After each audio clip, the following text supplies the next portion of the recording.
Coup d'envoi des journées départementales de l'enfance dans un contexte de plus en plus difficile.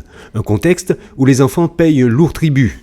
À la baguette, le conseil départemental qui cette année porte l'accent sur la consolidation de la structure familiale. Nous essayons au mieux de mettre en place une politique familiale correspondant aux orientations de cette mandature.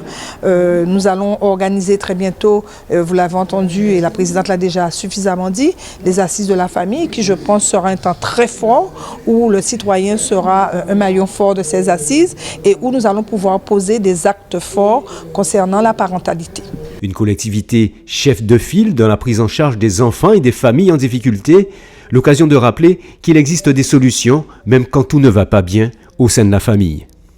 Nous avons en effet beaucoup d'enfants que nous suivons, plus de 1000 qui soient accueillis ou suivis par les services.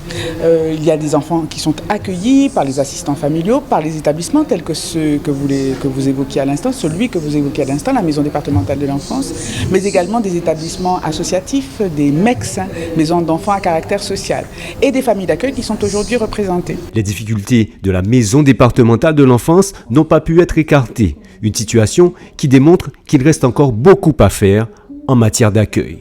Nous n'avons pas suffisamment de structures, nous tentons d'en avoir davantage, mais c'est aussi des questions de finances, c'est aussi des questions de budget. Il faut que la protection de l'enfance, que la politique de l'enfance soit de plus en plus encouragée par l'ensemble des acteurs qui y participent, pas seulement le conseil départemental, pour qu'on puisse avoir des modes de prise en charge modernisés, mieux adaptés au profil des enfants et qu'on puisse avancer véritablement.